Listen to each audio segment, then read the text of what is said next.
Polytechnic University of the Philippines. The Polytechnic University of the Philippines is a government higher educational institution governed by Republic Act No. 8292, known as the Higher Education Modernization Act of 1997, and its implementing rules and regulations contained in the Commission on Higher Education Memorandum Circular No. 4, Series of 1997.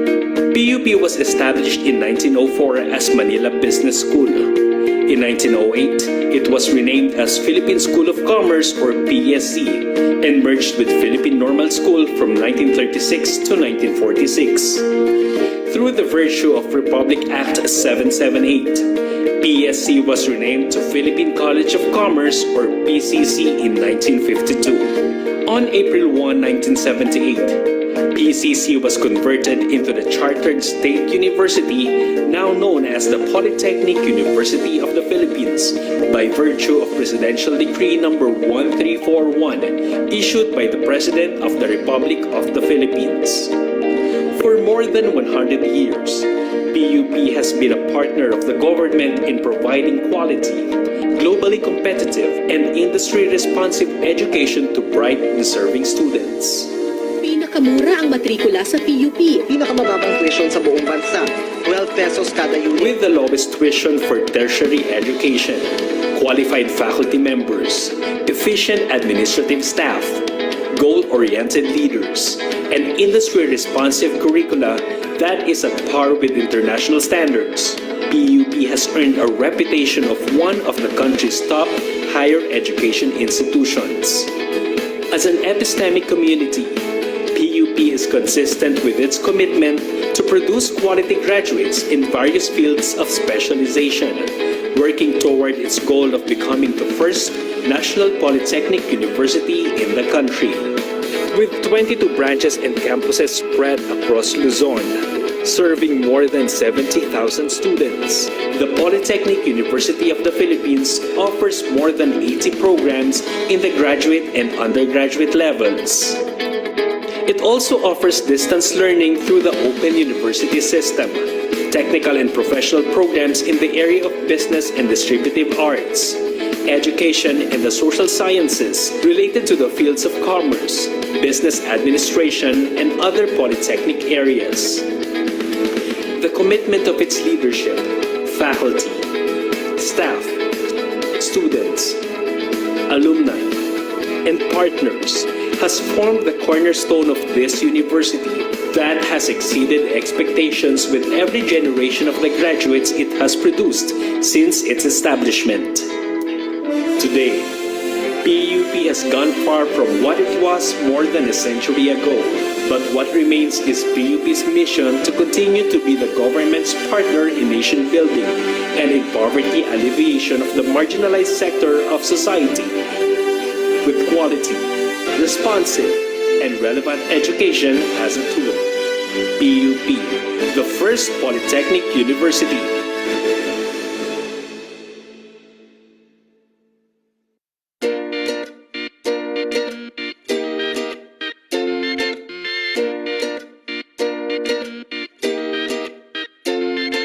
Emerson is a global technology and engineering leader. We operate in over 150 countries. We are 110,000 employees worldwide. And here in the Philippines, we have over 2,000 employees. My name is Nikki Florento. I'm from Dell Philippines. I'm handling the university relations and services hiring. Pagasa Steel supplies concrete reinforcing bars to the Philippines' booming construction industry. We have been the leading supplier of quality steel bars for the past 52 years. EGS is an Algorica company. It is one of the fastest growing BPO companies in the Philippines right now. I'm Cecil Venancio, and I'm a Branding and Communications Director of Science Asia.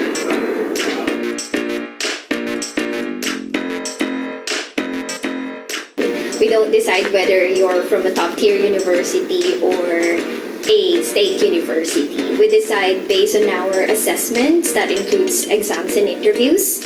Having said that, a lot of Dell's workforce in the Philippines are from PUP. 55 to 80 hires annually of those coming from PUP alone.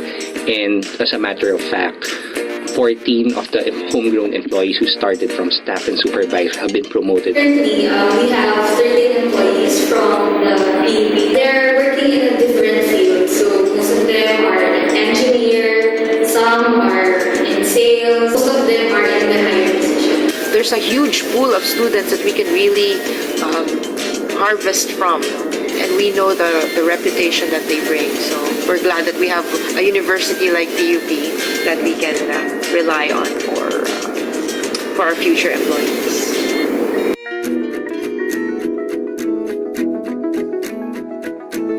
I love the graduates of PUP.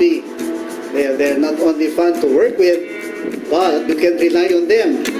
They are very, very dependable. PUP graduates are an exact match and fit to Pagasa Steel's mission and vision. The reason why we prefer the PUP graduates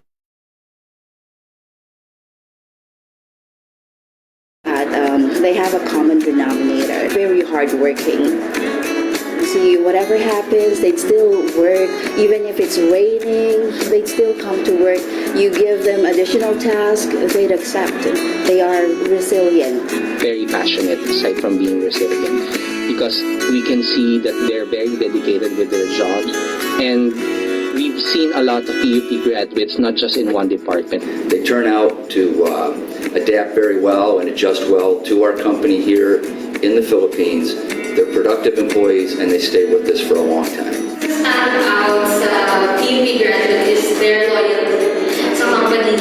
Integrity and ethics, drive for results, intellectual capacity, and adaptability. So when we hire PUPians, they have this kind of competencies. Of course, they're very intelligent people, responsible.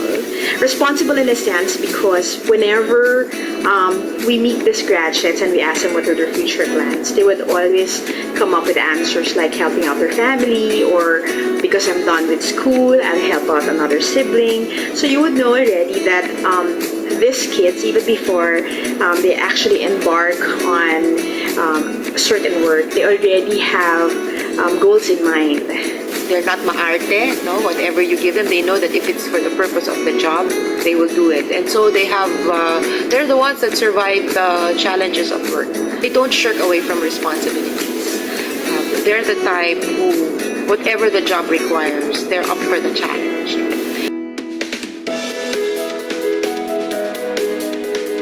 PUPians enable people everywhere to grow and thrive. PUP is one of the pillars of the nation because it is an institution that provides good graduates and people who really contribute to the success of the community or to the success of the country.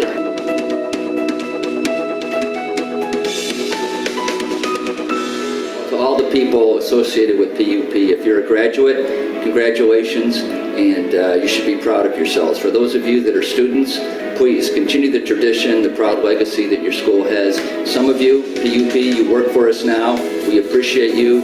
We know you're good employees. For those of you that might work for us in the future, please consider us. We'd love to have you. We know that you make a great employee for Emerson. PUPians, bring everything you are. If you have big ideas, let's talk. Come work where passion meets possibility. You can visit jobs.del.com for opportunities. To pursue your dreams and work hard for whatever endeavor you will choose. And in the event that you will choose to apply in one of the fastest BPO companies in the Philippines, I would like to invite you to apply in EGS, an Alorica company, because our doors are open for all of you. To all the PUPians, let's create a Science of Smile together. SMART is very happy to have PUP graduates now enjoying their career and let them live more. Hashtag Sites to PUP. We will support you in more ways than one. Tara na, maging magkasama na tayo. Mabuhay ang PUP.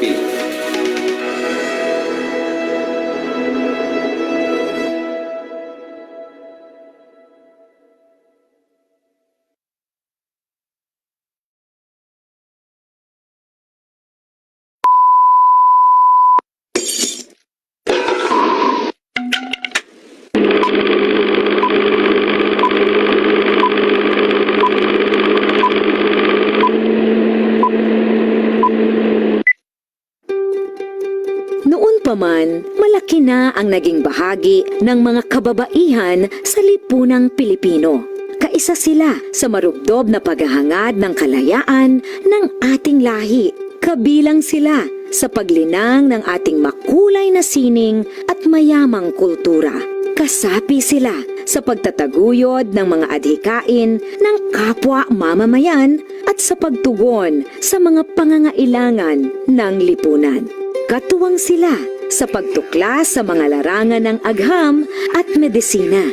Kapanalig sila sa pagpapairal ng batas, karapatan at katarungan para sa lahat. Kabahagi sila sa paglilingkod sa bayan at sa pagpapanatili ng demokrasyang Pilipino. Sa paglipas ng panahon, hindi nagmaliw ang kanilang pag-ibig sa ating inang bayan. Mga kababayan, ito ang alay ng mga kababaihang Pilipino para sa bayan. Tumayo po tayong lahat at sabay-sabay nating awitin ang pambansang awit ng Pilipinas.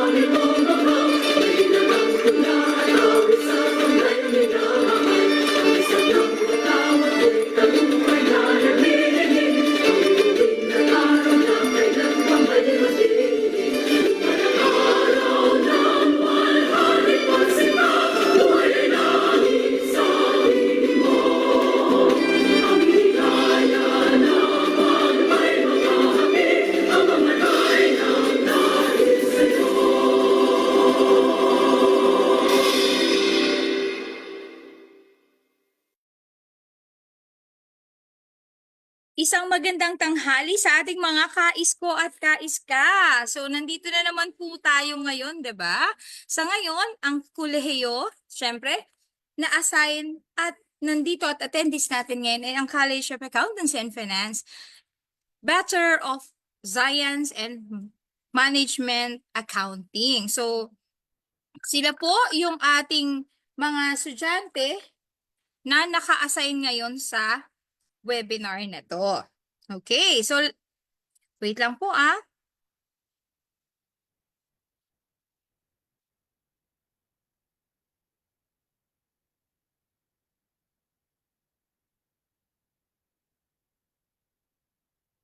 Okay. So, I'm Professor Jane S. Pulma of the Alumni Relation and Career Development Office, and I will be your moderator for today's event. So, welcome guys sa ating pangatlong session or pangatlong araw ng ating 2025 Career Development Webinar. So, the Alumni Relation and Career Development Office provide assistance not just to the student but also to the alumni in the area of career development and placement. So, we sustain the link between the academe and the industry po. So, and at the same time, ito pong career development webinar na to ay ginagawa namin especially para po sa inyong lahat guys, para sa ating mga estudyante na syempre yung mga bagay or mga learnings, knowledge, and experience na hindi natin pwedeng or hindi natin natututunan sa ating classroom, pwede pong i-share sa atin ng ating mga industry partner. So, marami po tayong mga naka-line up within the year para po sa bawat isang kurso or bawat isa sa inyo. Okay, so sa ngayon po, ang topic na napunta sa College of Accountancy and Finance Management Accounting is how to build your personal branding. 'Di ba? Kahapon po, natapos nating i-discuss ang powering up your communication skills and speak basic Japanese language. At nung isang araw naman, nag-discuss tayo about artificial intelligence and cybersecurity in the financial world. So, yun na po yung ating mga topic. So, next week, meron na naman tayong nakalinya para naman sa sa ibang kurso naman po. Pero syempre guys, welcome pa rin kayong umattend lalo na pag may gusto kayong matutunan at gusto nyong mapalawak uli or mapalawak pa ang inyong knowledge and makaalam or matuto ng bagong learnings or bagong techniques mula sa ating mga industry partner. So, let me discuss first our webinar etiquette.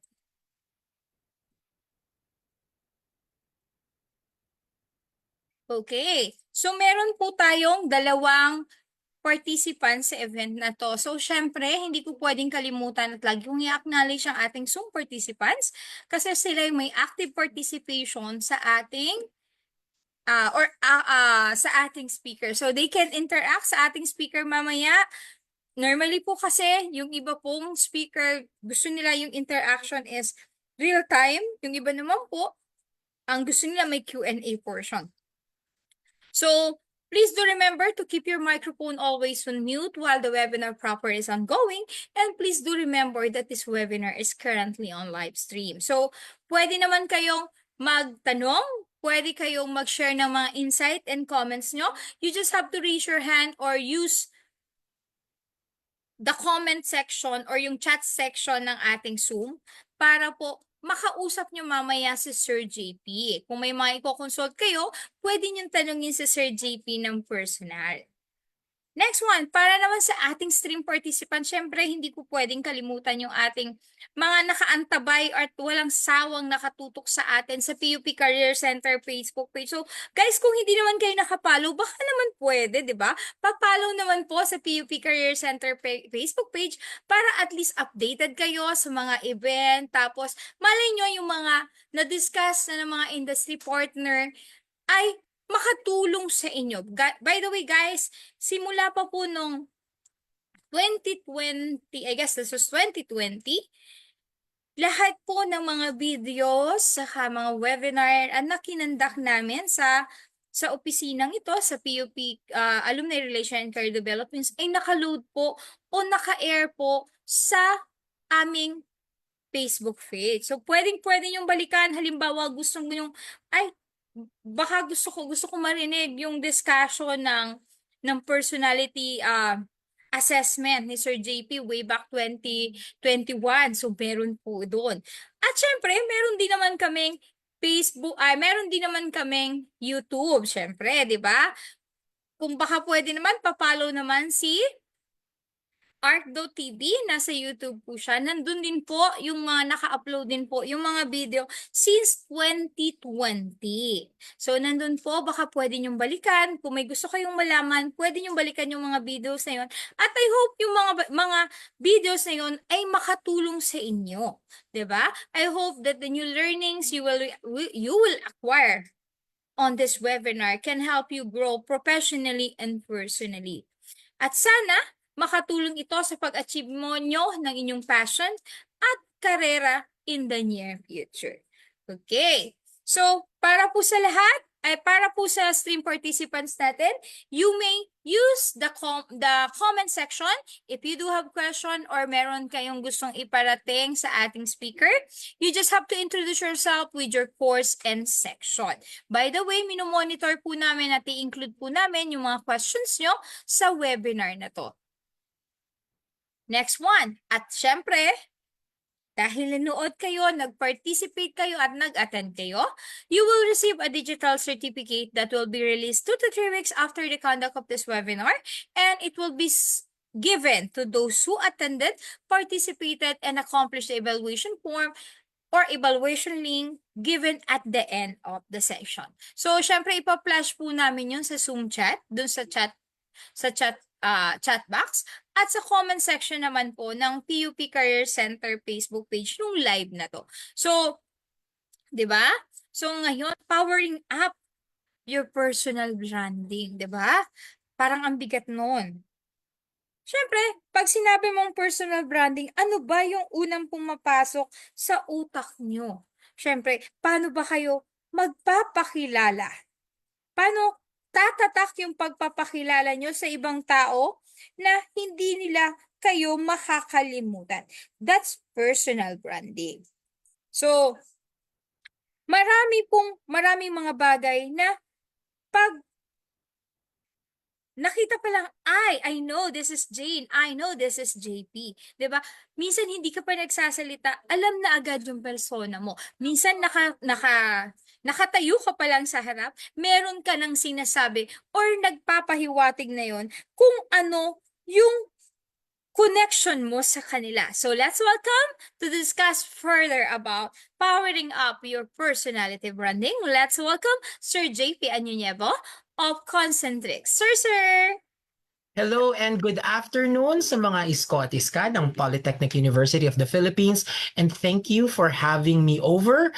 So right now, let me just share my screen with you so that we can start talking about personal branding.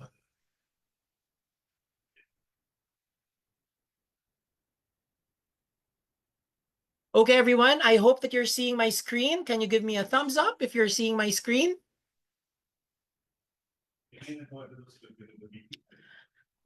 Before we begin our talk on personal branding for employability, let me discuss or at least introduce to you who Concentrix is. Narinig nyo na ba ang pangalang Concentrix? Okay, chances are you might have already heard about my company, or maybe you have at least heard about the name of Concentrix. But who is Concentrix? Concentrix is a global business services company that delivers extraordinary customer and user experiences to more than 450 of the world's best brands. Chances are our clients could be the manufacturers of some of the products that you currently own, or they could be the establishment where you currently subscribe a particular service. So that's how big Concentrix is. In fact, we have a global footprint of about 280,000 people working at Concentrix all over the world, from Asia to North America to Latin America, and even in Europe. Okay, now here in the Philippines, we are considered the largest private employer. In fact, our population here in the Philippines is almost 110,000 people strong. Ganyan kalaki ang Concentrix. In fact, we have more than 49 sites from Luzon, Visayas, and Mindanao, and majority of our sites is in Luzon. I am actually the Luzon lead for talent delivery, and I specialize in academe and community engagement. My job is to partner with LGUs and schools such as PUP in order for us to bring not only our career opportunities, but to help out in developing and honing the students so that you can become a game-changing employee in the future. So Concentrix has a lot of industries that we support.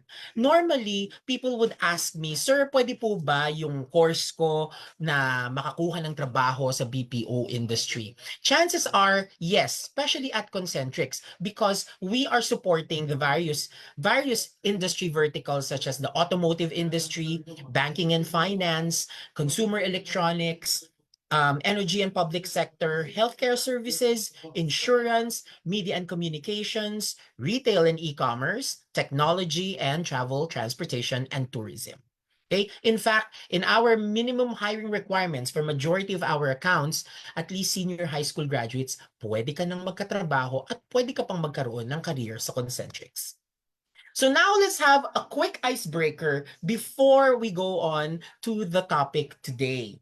Okay? Now, in the next two slides lang naman, try to guess the name of the brand or the company by nakita nyo na, by just looking at the slides. So I think alam na natin tong first one, Nike, nakita nyo na kagad. How about this one?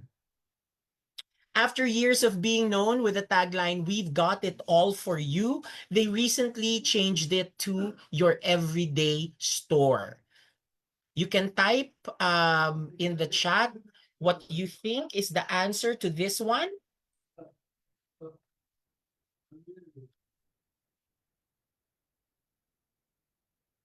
So, ayan, may nagsumasagot kung tama kayo. So, this is SM. Okay? In fact, SM has evolved through time. Actually, naabutan ko pa nung ang tawag talaga dyan ay Shoe Mart. Okay, and it started really as a shoe store, and now it's known for their massive malls. Okay, so what are we trying to talk about here? Kanina, nagpahapyaw na si Ma'am Jane on the topic about personal branding. But it's also important for us to know what branding is all about. When we talk about branding, okay, branding actually means that it is the process of creating a distinct identity for a business in the minds of your target audience and the general population. Companies, especially those that are establishments that are engaging their clients in order to sell or to market and whatnot, even companies na conservative, talagang kumpanya lang sila that would prefer to be in the background or the back end, they would need to create a distinct identity about their company. At yun yung natatandaan ng mga tao. Kaya if you noticed earlier, I showed the logo of Nike because everybody knows that swish. Pag nakita mo na yung logo na yan, kahit wala pa yung word na Nike, alam mo nang Nike yan. Pag nakakita ka ng pulang background at may dalawang arches na gold or yellow, alam mo ng McDonald's yan. Pag narinig mo na dito sa Pilipinas ang slogan na love ko to, alam mo ng McDonald's yan. That is what you call branding. Now, what does that have to do with you? You, on the other hand, as an individual, there's also what we call personal branding. Personal branding is the process of defining and promoting yourself, what you stand for as an individual. Your personal brand is a culmination of various things: your own personality, your experiences, your skills, and the values that would differentiate you from another. Branding is everywhere. Kahit ang Pilipinas, when we promote ourselves in the international market, whether in sales or tourism, there's always a slogan. Kaya nga di ba nauso nun yung it's more fun in the Philippines. Okay?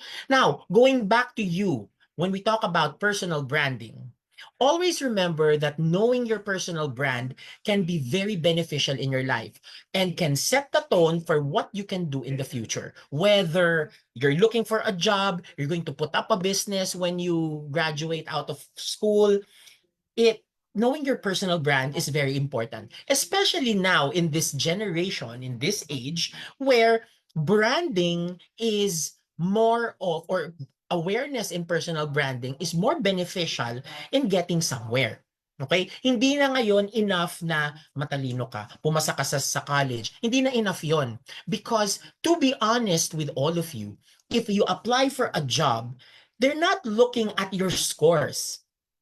Even if you pass or submit your transcript of records to a company, they're not going to review your scores because every school would have a different standard of measurement.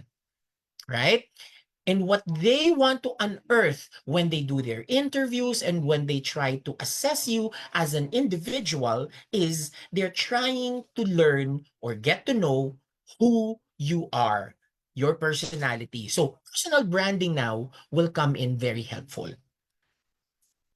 So how do you create your personal brand? Now, there are certain points that I would like to raise in how you can develop your personal brand for the purpose of employability. Okay? 1, you should always know yourself. 2nd, know your audience. 3rd, develop your collaterals. Next, you look the part. And when you look the part, always, you have to talk the talk. And then you take the plunge. And after taking the plunge, you should know how to evaluate yourself and evolve. I'll go through this as we go to the different points and topics as well. For example, let's start with know yourself. My question to everyone is, gaano mo kakilala ang sarili mo? Because before you start any phase in personal branding, you should know yourself. Ano ba ang dapat mong i-promote? Meron ka bang dapat i-promote sa sarili mo? And when I say promote, because a lot of people think that when you, let's say you graduate out of school, the inevitable is for you to apply for a job. Ang akala ng tao, magpapasa lang ako ng resume, papatawag ako sa interview, I answer questions, that's it.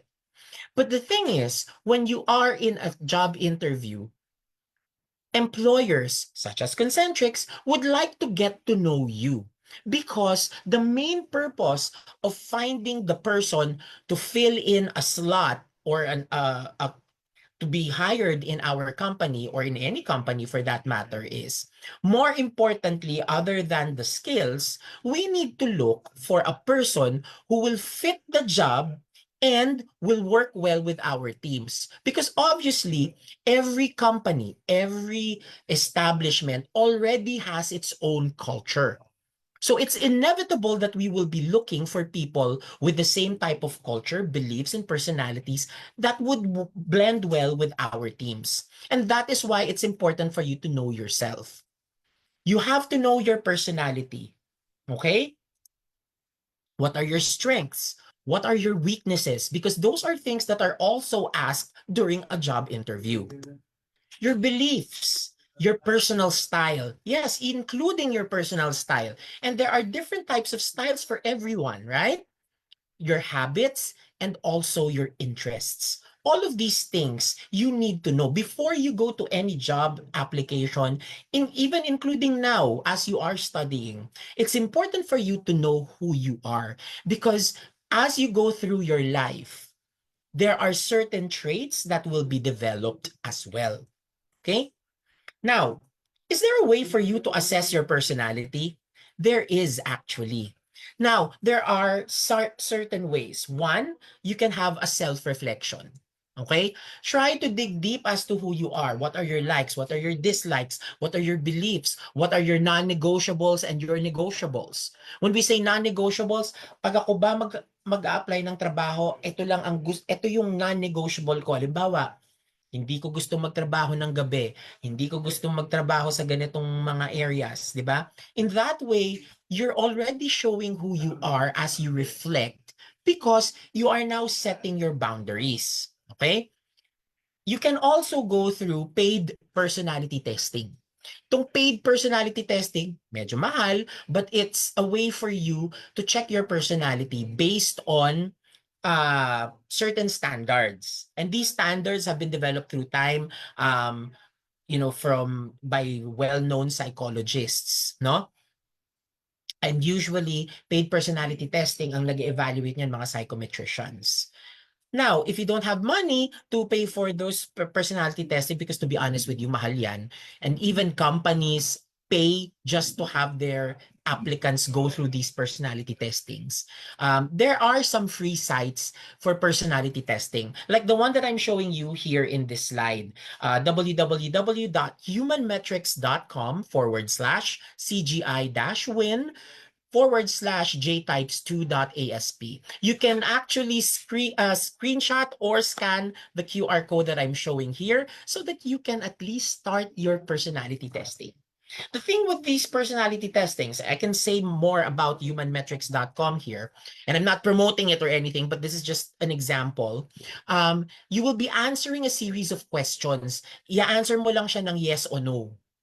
Okay? Or if neutral ka, i-answer mo doon. And at the end of these questions, they will be evaluated and then it will tell you your personality traits. Now, that's a different topic altogether. Na-mention din yan kanina ni Ma'am Jane. I also conduct another talk about personality assessments. And there are different types of traits. Like whether you're an extrovert or an introvert, whether you're a judger or if you're a perceiver and so on.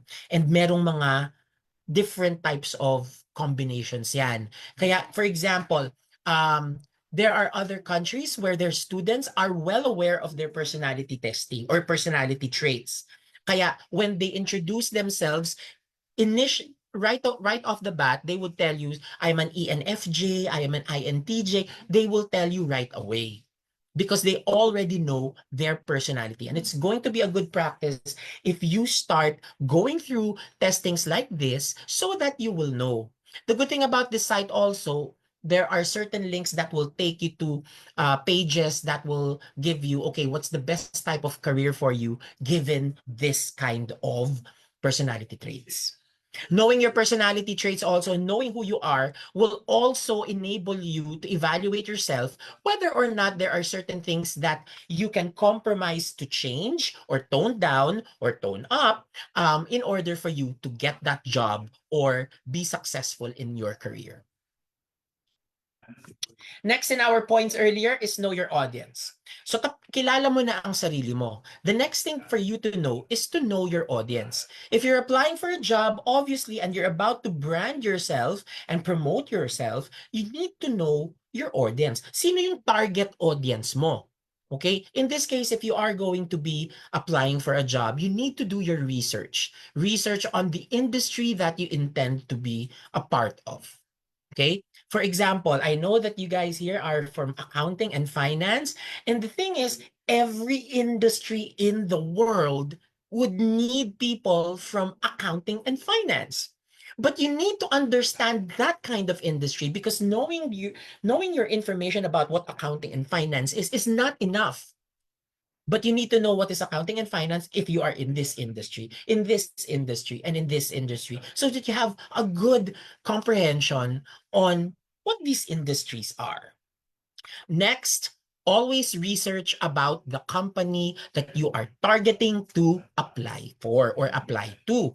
Always check on that company. When we say research on the company, what's that company about? What do they do? What are their culture, their values? Those are very important things for you to know, because off the bat, you will see, pasok ba ang aking personality trait doon sa kumpanyang yon?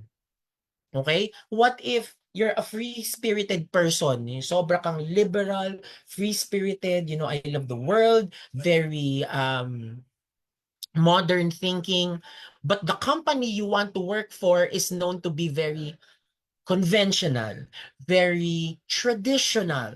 Okay? So there are certain things now about your personality that you would need to assess. Kaya ko bang mag-tone down para lang magtrabaho sa kumpanyang to? Because to be honest with you, while we are the reality of life is that while we are promoting acceptance for the kinds of people and diversity, there are still companies that, they're very strict in their rules, they're very strict in their culture that you need to adapt to. So kaya mo ba yan? Okay? So that's why you need to know your audience. You need to research even about the company. Also, research on the job description of the position you are applying for. In my years of experience in recruitment or talent acquisition, I have encountered a lot of applicants asking me, "Sir, ano nga po pala ulit yung ina-applyan ko dito sa inyo?" 'Di ba? From an employer standpoint, it's an impression that this person did not do his or her homework in knowing about the company, because you don't even know the kind of job you are applying for. Okay? So also research on that. Research on the knowledge, skills, and behaviors that are needed for the position you are applying for. Because in that way, you can compare it to what you already have, and you can see whether or not kaya mo ba siyang gawin.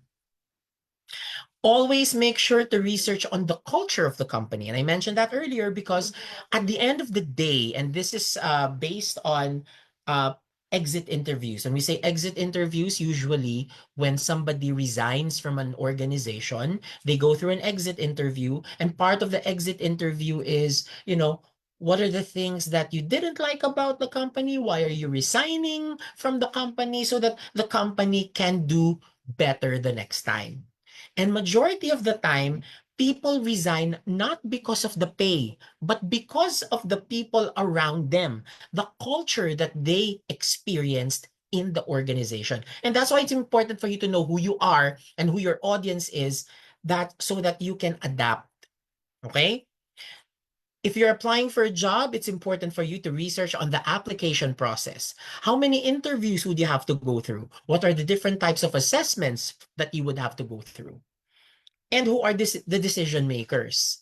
Kanino ba nakasalalay ang pagtanggap sa'yo or ang pag-reject sa'yo? Okay, it's important for you to know that, because you'll never know, you might be running into them in the halls of the office, so you have to be cordial. One person once asked me, should you research on the salary? Yes. Yes and no in the sense, but when you say yes, when you research on the salary, you can ask around employees of the company, o magkano bang kinikita mo, that's fine. But you have to be very realistic as to who you will be asking that question. Because not everyone in an organization will be paid the same way. Because some people might have more experience than the other people. So obviously, they will have a larger market value. Next is their tenure. That's one thing. So, kung magtatanong ka, for example, sa isang tao na, uy, magkano bang kinikita nyo dyan? Eh, yung taong yun, 10 taon na nagtatrabaho sa kumpanyang yan, obviously, the pay is already larger for him because of his tenure. Okay? So, just know who to ask or make sure that you ask people who are credible enough. Okay? But the rule of thumb is you can always go through the market. There's a market standard, there's a guide for, ito yung market standard for this type of position, usually. Okay? So that's knowing your audience. Now let's move on to developing your collaterals. When you are, let's say, in a business and you're selling something, whether it's food or any other clothing or whatever, usually in order for you to market and sell your items, you have to create your collaterals. Ito yung pagpo-promote mo ng brand mo, right? And that's why, for example, there are certain companies na isang tingin mo pa lang, alam mong nanggaling na sa kumpanyang yun. Right? Even the color sometimes would be very important. Now, when you're applying for a job, there are also collaterals that you need to know and network that you need to establish. Okay? The collateral usually is your resume or your CV or your curriculum vitae. Right? If you are putting up a business, that could be your company profile and other documentation for the purpose intending for businesses. Video introduction. In fact, some online resume or resume platforms or job boards are even encouraging people to come up with a video introduction. Okay? Advertisement, if you have a business, how you advertise your business. Social media presence is one thing. In fact, to be honest with you, a lot of companies in the Philippines, whenever they have applicants, they would check their applicants' social media posts because your social media post can also be a reflection of your personality, and it could show us if you have a red flag. And when we say a red flag, that's a concern. So that could affect your employment with us. Halimbawa, mahilig kang manira ng tao, you're saying a lot of bad things, whether it's real or not. The fact that it's very negative and it's very destructive, that could negatively affect your application in a company because itong pinapakita na baka may mangyari lang na masama, naka-broadcast na sa social media. You know what I mean? So maybe this person, it could be a reflection that this person might not have the respect for due process and would go to social media right away. In fact, di ba, yan ang isa sa mga naging debate doon sa scandal noon ng dalawang artista about cheating and so on. Bakit mas kinatigan itong artistang to and so on. Again, social media, that could be a big influence. When you are creating your network, it's good for you to join different support groups, especially if you know the industry and the company that you're about to apply to. You need to know the different support groups for that industry so that you can also get guidance from the people who have worked in those industries for a long time. Okay?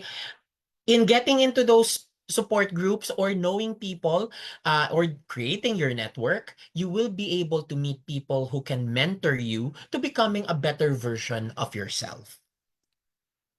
Okay, so just a few reminders for your resume. It's very important that you have the following information: your contact details, and make sure that you review your contact details. I have experienced many times na incomplete ng isang numero yung cellphone number. Okay, so make sure that you review your contact details. Make sure that the contact details that you will put are the most active ones and the most recent ones. If you're talking about your email address, make sure that your email address sounds professional. Meron na akong experience noon na yung kanyang email address can be a talking point and can be a laughing point as well. Kasi parang biro yung kanyang email address. I don't want to share it here in social media and streaming, no? But make sure that it does sound professional, at least when you create your email address. Because remember that it would be businesses that would be contacting that email address. Okay? Your photo. Is there a need for you to put a photo in your resume? The answer there is no. And it's also based on your research. If the company requires a photo, make sure that you put a very recent photo of yourself so that hindi nagkakaiba yung pagtingin sa muka sa person. Okay? Can you use your graduation photo on your resume? If it is still within the year when you graduated, pwede pa yan. Pero pag sumobra siya ng isang taon, medyo mag-move on na tayo, no? So that you can, again, come up with a photo that's very professional looking. Again, it's dependent on your research whether the resume is in need of a photo or not. Okay? The rule of thumb in creating a resume is that your resume should be different, or at least different, for every position that you are applying for, or for every company that you are applying for, because it is in the premise that you researched on the needs or the requirements of that particular company and that particular job, and that the content of your resume should be able to answer the needs for that position. Okay? Work experience is very important. In fact, that's what you put in the very beginning of your resume, your work experience. If you don't have work experience, that's fine. Then you can proceed to education. For education, the only thing that's very important is your most recent educational attainment. Okay? So, kung college graduate ka, that goes first, followed by the not as recent ones. Hindi nyo na kailangang ilagay kung saan ka nag-elementary, okay? Yung high school medyo okay pa if it's your first job, but if it's your like nth job, no need for that anymore because it really won't matter in terms of reviewing it. Okay? Training, you put the training courses that you finished that is related to the job that you are applying for. Again, that's why you have to customize your resumes all the time. Okay? Certifications, if there are certain micro-credentials that you need to discuss. For example, are you a Meta certified person? Because Meta does do some certification, especially in content creation or content moderation and so on. So you put that there. If you are a Microsoft certified professional, then you can put that in certifications as well. Okay. If you pass the board exams, then yes, you have to put that there as well. Skills, very important. Again, the skills need to be related to the job that you are applying for. So halimbawa, nag-a-apply ka as an accountant for a very well-known accounting firm, pero ang skills na nilagay mo, baking, dressmaking. Medyo hindi na dapat natin kailangan ilagay yan. Kung wala kang malagay na skills, that's fine because that will always come up when it's your turn for an interview. Okay? If you have social media presence, you may add that there as well. Other content in a resume could be your objective, but truthfully, just honestly, this is where you base it on your research kung okay ba na may objective pa sa resume or not. Because to be honest with you, especially, for example, I can just speak for the BPO industry, objectives are not needed anymore because it's just giving the recruiter in more time for us to read your resume, and we're going through thousands of applicants, hundreds in a day. So objective, not so much. And if you are needed to create an objective in your resume, always make sure to double check your objective. Tama ba ang spelling? Tama ba ang punctuation, capitalization, grammar? Tama ba lahat yan? Because yes, you're going to be up for judgment, if you want to call it that way, or criticism, if you have an erroneous resume. Also important would be your personal information, meaning when were you born, your age, that's fine. You don't have to put the name of your parents anymore, because in the olden days that they would do that in their resume. Nobody cares about who your parents are, to be honest with you. Nobody cares, because what we care about is you, because you're the one who's applying, not your parents, right? References, these are people who can vouch for your character. Okay, so when we're talking about character references, usually you give a minimum of 3 character references, and these character references cannot be your relatives until the 2nd degree or 3rd degree. Okay, so hindi pwede ang magulang mo, hindi pwede ang kapatid mo. Of course, they will say that you're the best person in the world kahit na hindi. You know what I mean? But you can put, usually what you put would be the names and contact information of your previous supervisors. If you don't have any work experience yet, you can put the names of your professors so that they can be contacted. And yes, companies contact your character references and interview them. Tinutotohanan po yan. Kahit na po sa amin sa Concentrix, where we get thousands of applications, tinatawagan po yung mga character references. Okay? Now, portfolio, this is dependent again on the kind of job that you're applying for. For example, if you're applying for, say, graphic artists, you would need to have a portfolio with you so that they can see your work. Okay? Now let's move on. Now we go to looking the part. Part of your personal branding is showing your personal style. And usually our personal style is in the clothes that we wear. Right? Alam mo na pag emo ang isang tao, mahilig sa itim, mahilig sa eyeliner, and so on, so forth. Ngayon, actually, yung uso ngayon, uso nung kapanahunan ko when I was in high school, no? Very 90s ang tingnan lahat. We have to look the part when we are applying for a job. So again, let's go back to knowing your audience. When you research about the company, look into the fact on what their dress codes are. Right? Kasi hindi naman sa lahat ng pagkakataon dapat naka-corporate attire ang isang tao, including job applicants. Okay?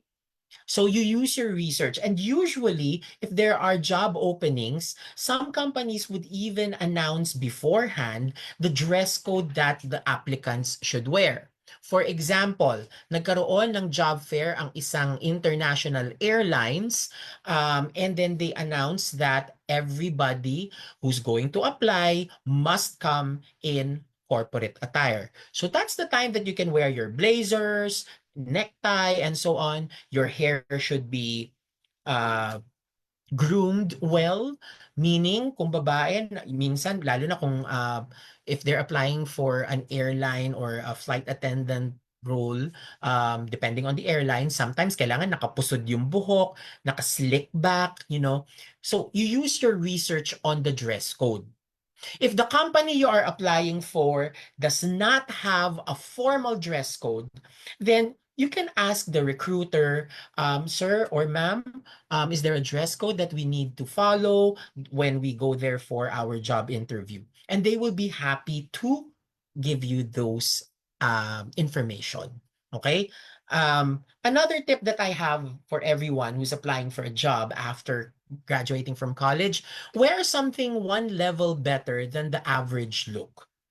Kung alam mo na yung ina-applyan mong trabaho tipong naka-polo shirt lang, t-shirt, and so on, dumating kang naka-polo. Okay? But it doesn't mean that you kailangan naka-corporate attire ka. Okay? Dress according to your goal. If your goal is just to get a job and just be stagnant in that role, fine, by all means. But I normally suggest, and this is where power dressing comes in. Kasi when you say power dressing, it means that you are embodying a certain degree of confidence in what you're wearing so that you can look the part, ika nga, no? So that's why we say here that dress according to your goal. Another important thing when we're talking about looking the part is your hygiene. Okay? Usually, people would say come to your job interview around 30 minutes before the interview. Why is that important? Because number one, you need to check yourself as soon as you arrive at that company's, the office, so that you can check yourself, okay, gusot-gusot na ba yung damit ko? Maayos pa ba yung buhok ko? Kasi syempre, paano kung sumakay kayo ng angkas or something, right? Yung buhok mo, especially if you're a lady, if you're female, and then or male, whatever, if you have long hair, syempre na ano yan, windswept, maaring magulo yung buhok mo. So check your hygiene. Basang-basa na ba yung kilikili mo? Kaya usually, sinasabi ko sa mga guys, if you're applying for a job, tas magko-commute ka naman, huwag mo munang suotin yung polo mo. Mag-t-shirt ka lang muna. Pagdating mo dun sa place where you are going to have your interview, then you change to your polo in the restroom. And that's why it's important for you to come early. Dress according to your personality, but learn to edit and conform. And this goes hand in hand with knowing yourself and knowing your audience. In knowing yourself, alam mo na ganito ka, ganito ako magdamit. Para akong si Cynthia Erivo na madaming piercing sa tenga. Kaso, yung ina-applyan ko at yung talagang goal ko na company na pag-applyan, very conservative. Okay? Ayaw nila na may hikaw ang lalaki. So tatanggalin mo ngayon yung mga ano mo, yung mga hikaw mo. Kung babae ka, down to 1 pair lang 'yan, okay? You have to know when to conform and when not. Kasi hindi naman pwedeng sabihin na, "Oy, tanggapin niyo ako kasi this is me." Remember that you're just one person applying in an office where they have already established their culture. Especially if that company has been in existence for how many decades or hundreds of years, So they already have their set standards. So you have to know how your personality can still come out, but learn how to edit your personality, not your personality, but your personal style, so that you can still conform with them. Halimbawa, I'm the type of person na mahilig magsuot ng very colorful attire. I know it's not obvious today. I'm in black, and unfortunately, I'm actually in mourning because my brother just died. But so I have no choice but to wear black. You know what I mean? But I'm the type of person who likes to wear loud colors. Okay? But if I was going to attend a meeting with, I know, people or a group of people who are very conservative, okay, I will just focus on one color. Hindi masyado loud, one color, and partner it with something that's more muted so that nandun pa rin yung personality ko, but at the same time, I'm adapting or conforming to their standards as well. Okay? So that is something that you need you can go to Google all the more so that you can learn more about that. Okay? If you are going to a virtual interview, your space will also set the mood. Okay? Normally in a virtual interview, your cameras should be on. Make sure that your surroundings is also acceptable and will actually show that you are serious in landing the job. I have had an experience na I was interview someone and I had to ask that person to go on cam, yung laptop niya nakapatong sa tiyan niya habang nakahiga siya. Okay? That says a lot because, is this person really serious in applying for a job when I know that the person can sit and wear something better than what he is wearing? Because your personality will give us a glimpse on whether or not you're the right person for the job. And the right person doesn't necessarily mean that you have the most the highest academic scores, because everything else becomes moot and academic because What's important is who you are. Okay?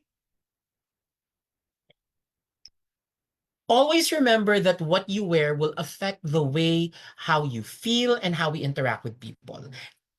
Our clothing can set our mood.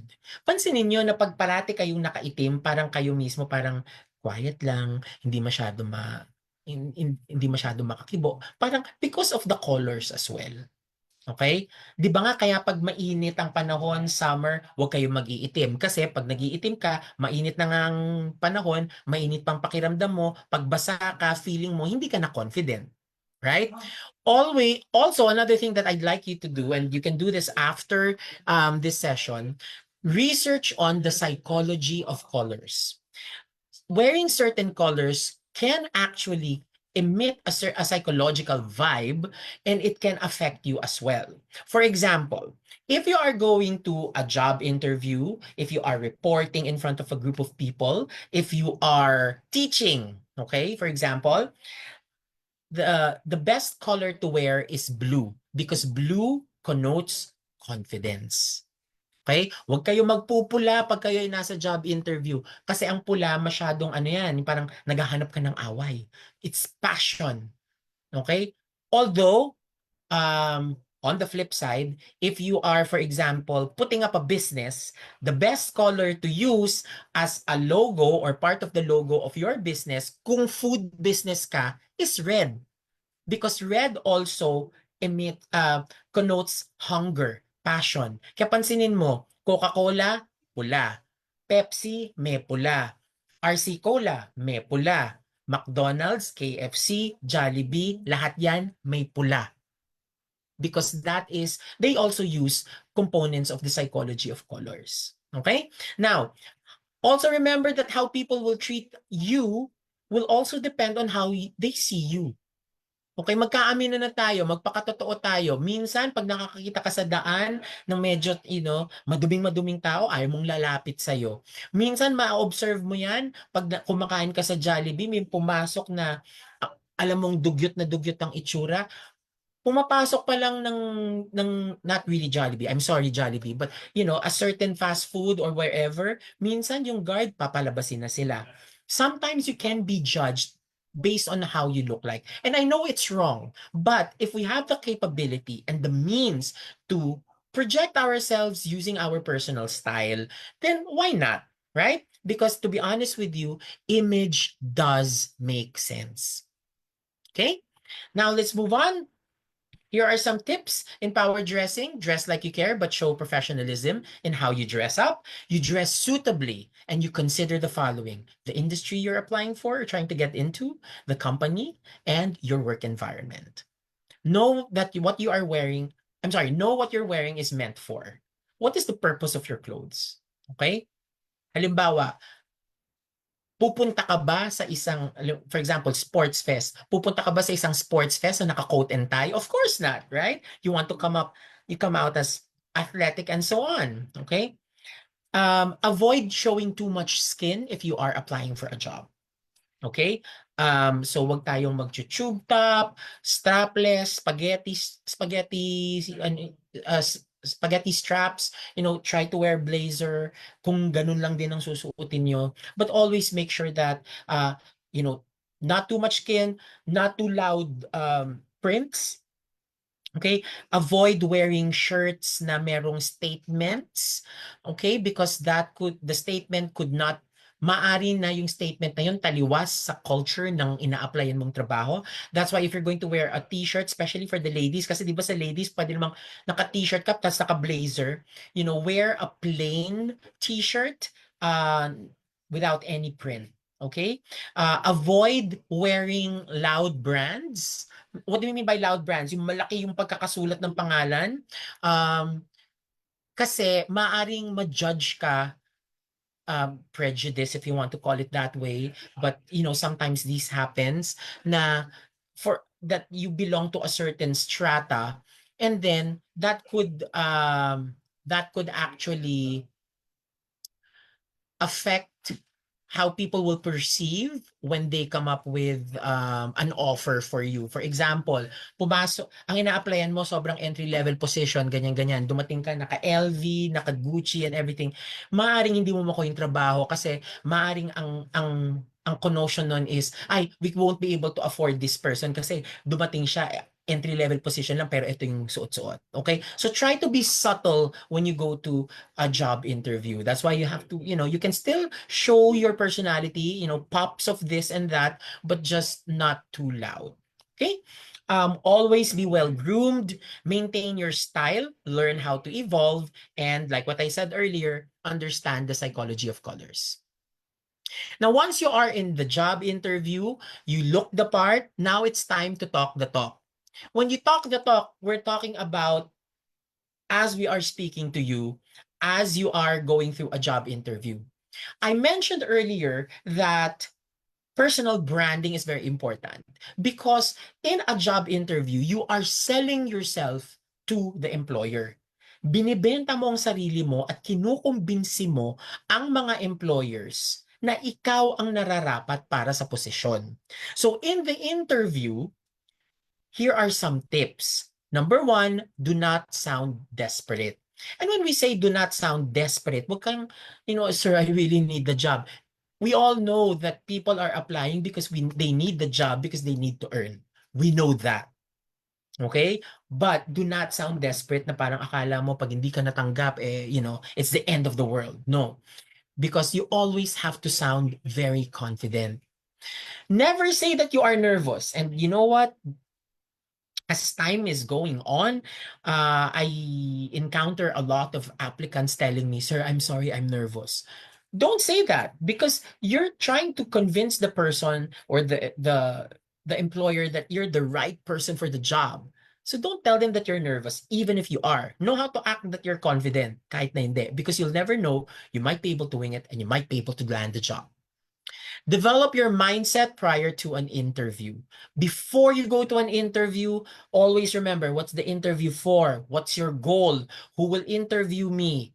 What should I prepare for? How do I feel? Because if you feel negative, it will show in the interview. So you have to psych yourselves now. I have to feel confident. I have to feel, I will get this job. Claim nyo na yan. Maybe in the restroom before you go to your interview, you talk to yourself in the mirror. Wag naman loudly, baka may nandoon din biglang sabihin na ba to, right? But at least psych yourself before the interview so that you will be able to answer. Now, what do companies look for in interviews? Ito na. Companies do not focus on the academic achievement because companies are providing an equal opportunity for all of the applicants. They're providing an equal platform. Walang cum laude, walang iba. Everybody is looked at as an individual applying for a job. Okay? Okay, so if you feel that you're not in the upper echelon of your batch, that's fine because you are still given the equal opportunity. Okay? It depends on the industry. There are some industries, of course, it's easier for the Latin honors to get a job. But usually nowadays where there are a lot of graduates, there are a lot of job applications and the ratio of the job opportunity and the number of graduates applying for the job is it has a big variance. It's going to be very competitive and the academic achievement is not enough. Companies do not focus also on skills because we can always ask you, can you do this? And you can always answer us that yes, you can. But in reality, there's that big possibility that you cannot. You know what I mean? So when we're talking about skills, for example, communication skills, typing, computer, and so on, there are separate assessments for that so that we can know the truth. Ka nga, no? But what are companies looking for in interviews are focusing on the 3 C's. 3 C's. Competence or capability. In other words, can you do the job well? Next, compatibility. Will you be able to get along with us? Us meaning the company. Like what I said, we already created our own value system. We have our own culture. can you as an individual conform and adapt to us? Okay, that's why compatibility is very important. And commitment. Are you excited to be here? I actually interviewed one applicant before. Ang tanong ko lang sa kanya was, how do you see yourself in 2 years? Sagot kagad sa akin, well, sir, you know what? I'm planning to work here only for 3 months and then I'm gonna leave. While I appreciate the honesty, everybody here watching should understand that that is a good reflection on commitment. Hindi mo pala kayang magtagal. Okay?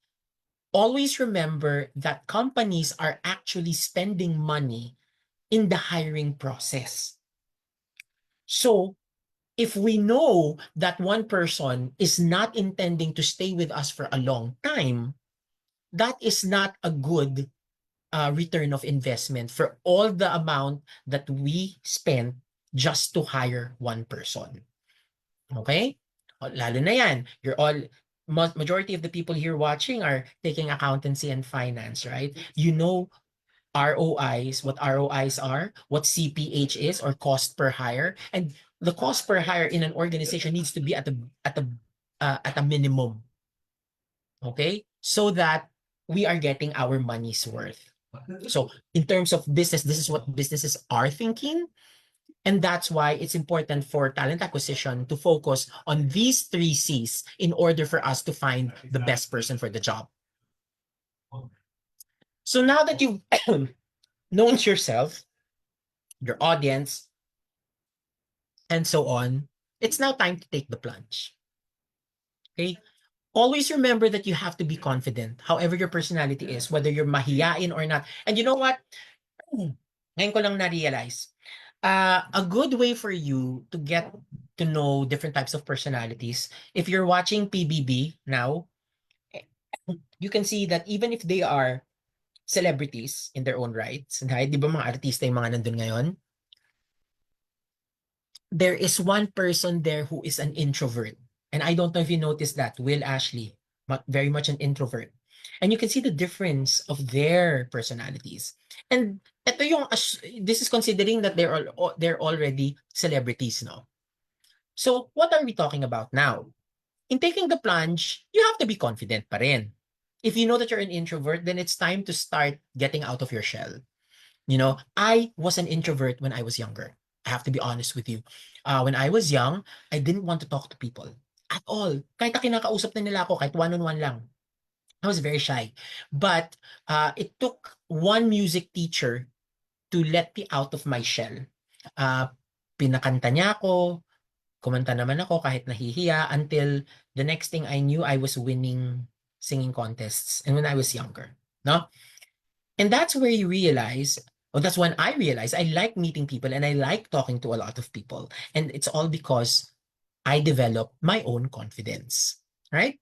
Do not be afraid to test out your personal branding by going to different avenues, job hunting, interviews, presentations.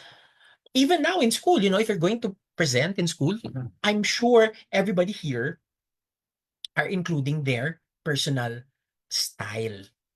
And that is your branding. Yun yung hindi natin alam. Yun pala yun, personal branding pala yun. No? Thirst for challenges for you to overcome. If you are facing a challenge, if you are facing a hurdle, don't quit, but just think of it, kaya ko yung gawin. Because the next thing you know, maybe, kaya mo nga talaga. And always remember this line, and I love this line. It's from Rent, the musical. Always remember, no day but today. Don't dilly-dally, don't procrastinate, take the plunge now. Kung magkamali ka, that's fine. You can always evaluate yourself after you've taken the plunge. You can step back and analyze, what are my wins, what are my losses, what can be done differently, right? And always remember Murphy's Law. What is Murphy's Law? When you go through anything that you will be doing, you know, in the back of your head, always remember Murphy's Law. Anything that could go wrong will go wrong. So what does it mean? You can now prepare for all of the things that could go wrong, so that if it does happen, okay, what am I going to do? So you tried using your personal branding, and not all personal branding are perfect. Not all executions are perfect. Maaring hindi mo makuha ang trabaho right away. Then you step back, evaluate. Ano nagkamali? Ano sa tingin mo ang mali? There are some companies, by the way, who will tell you bakit hindi ka nila tinanggap. But there are more companies that will not tell you what happened. In those cases, then you analyze, okay, go back to your research. Ano ba tong kumpanyang to? Ano ba yung core values niya? Ano ba ang pinakita ko noong nung interview ko? Okay? So what should you need to do differently the next time?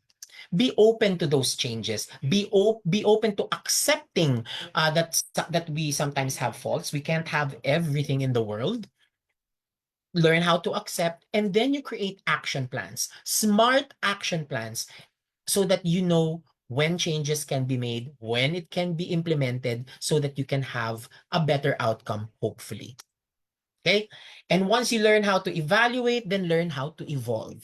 Always remember that change is something that is very constant in the world. It will, if there's one thing that will never stop, it's change. Okay? Be open to mistakes. Be able to accept those mistakes and learn from these mistakes, because in that way, you will learn how to assess yourself for areas of improvement. Walang perpektong tao sa mundo. In fact, when you are in a job interview and you are asked what are your weaknesses, it's okay to say something negative about yourself, because we are not perfect. But what is more important, for example, in a job interview, when you are asked, okay, did you make a mistake and so on, and what are your weaknesses, is that you have to you have to learn how to follow it up with an action, or an action that you are doing in order for you to correct your mistakes. For example, if you are asked, was there what are your weaknesses? By the way, when you answer strengths and weaknesses in a job interview, so that's usually a different topic that I do. But when you are asked what are your strengths and weaknesses, what we're talking about would be character strengths, or professional strengths and professional weaknesses. Something that's related to the job. So, for example, I can always say for weaknesses, I'm not an expert in Microsoft Excel, because I'm usually a very visual person, and I love using slides and presentations, especially in my previous work in training and development. But what I'm doing right now is that I'm getting more courses on creating databases, because I know that the role entails creating more reports that are more concrete. See? That's a strong answer, because even if I'm saying something negative about myself, I'm still following it up with an action that I'm doing to make it better. Okay? Always remember to see situations with a silver lining, ika nga ni Catriona Gray. Because, if things don't go what you want to happen, chances are it will happen, maybe not so soon, but eventually. When you set certain time frames for yourself, make it realistic. Hindi yung tipong, okay, magtatrabaho ako ngayon, pero in 3 months kailangan manager na ako. It doesn't happen that way. 6 months nga para ma-regularize ka sa trabaho, di ba? So, always be realistic when you set time frames for yourself, because what happens is, and I see this a lot, especially in your generation, I'm so sorry if I have to say this, but I see it a lot in the youth now, is that they set time frames that are very constricted. And if they don't meet their expectations right away, masyadong, it affects your mental health. It will affect anybody's mental health. So try to be more realistic when you set time frames for yourself, when you create your goals. Kaya nga tinatawag nating SMART, right? Time bound, T, that's the T in SMART. Always make sure so that it's realistic, and when you attain it, it's good. When you don't attain it, okay, what else can I do? Okay? Throw your negative thoughts away. Don't think negatively. Positive thinking tayo, claim, and so on. And make sure that you take action. And when you take action, at least from there, we will be learning how to move on and, focus on the next more important thing. Always remember that your personal branding can get you into your goals. So you take advantage of the opportunities and you work hard, but never forget to be authentic. Authenticity is very important nowadays, and it always was important. It was just that we didn't know what it was called. But do not lose yourself in the process, because that's why it's important for you to know yourself in your personal branding. Be you and always redefine yourself. And that ends my talk about personal branding for employability. Thank you very much.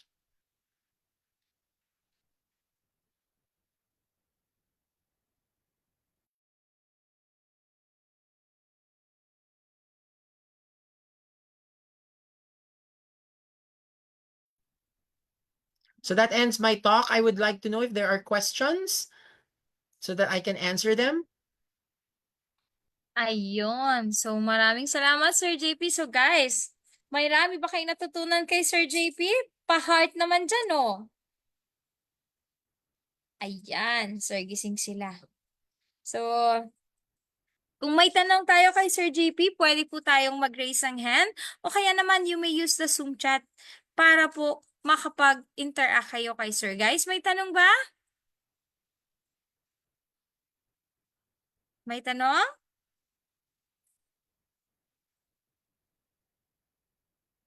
Okay, so tingnan muna natin, Sir, sa Facebook. Baka may nagtanong sa Facebook.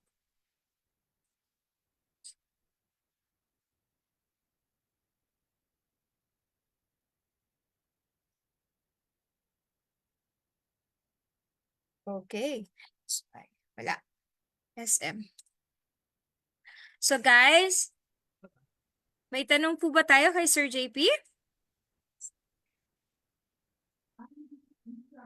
Mukhang wala, sir. Mukhang Oo nga. masyado silang information overload baga. I hope that everybody here was able to learn something, a thing or two regarding how they can develop their personal brand for their future. Yes, sir.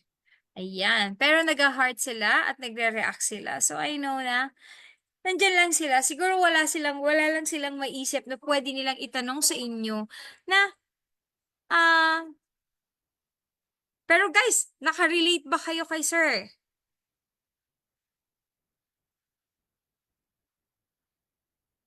Pa-heart naman. Guys, kung may tanong tayo kay sir, pwede kayong magtanong. Kung wala naman, ay pa-type naman po ang 1 kung wala naman tayo na or wala na tayong tanong para kay Sir JP. Ayan. Sir, mukhang wala silang tanong at mukhang madami Okay, silang thank you. natutunan. So, Thank you so maraming much. salamat, Sir JP.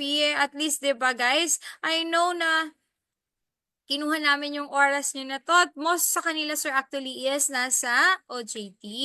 May mga Yan. estudyante pong nasa OJT ngayon. At Good by the luck way, sa sir, OJT. opo, ang Concentrix ba ay tumatanggap ng ng management accounting? Na OJT? Yung for financial management accounting, I would have to check with our finance team if they are. We used to take in, but they have to send a request ulit if there is a need. And then I'll just communicate po. Okay, sir. Sige. Para at least, di ba, yung mga gustong mag-OJT, by the way, normally po sa Concentrix, may allowance po sila. Tama ba, sir? I-check pa natin yan kung kasama or not. Thank you. Okay. So, in behalf of the Alumni Relation and Career Development Office, maraming salamat, Sir JP, sa pagpapaunlak mo at pag-share ng iyong kaalaman sa ating mga kaisko at kaiska. So, alam kong hindi dito natatapos yung pag-share nyo ng expertise nyo like personality assessment and some other topics sa ating iba pang mga estudyante. Okay. So, in behalf of the Alumni Relation and Career Development Office, gusto ko rin pong magpasalamat sa Dekana ng College of Accountancy and Finance, Chairperson ng Management Accounting, kila Sir Noel, kay Ma'am Mayet. Maraming salamat po sa inyong lahat. So, syempre, hindi ko pwedeng kalimutan ang mga teacher na nagbigay ng pagkakataon na maka-attend itong mga estudyanteng ito sa lecture ngayon. So, maraming po salamat sa inyong lahat at syempre, ang industry partner, Concentrix, Sir JP, maraming salamat po. So sana Thank you very much. hindi po kayo magsawa sa pag-i-educate sa ating mga estudyante. Okay, so the link of evaluation is currently posted na po sa ating Zoom chat. Pwede na po kayo mag-evaluate and at the same time, you will receive the digital certificate siguro by next week po. So maraming salamat mga kais ko at kaiska, hindi lang dito sa mga estudyante natin sa Zoom, kung hindi sa ating mga estudyante na naka-tune in sa atin sa PUP Career Center Facebook page. So maraming salamat guys sa inyong lahat. I'm Professor Jane S. Pulma, signing off. Maraming salamat at ito na po ang ating PUP hymn.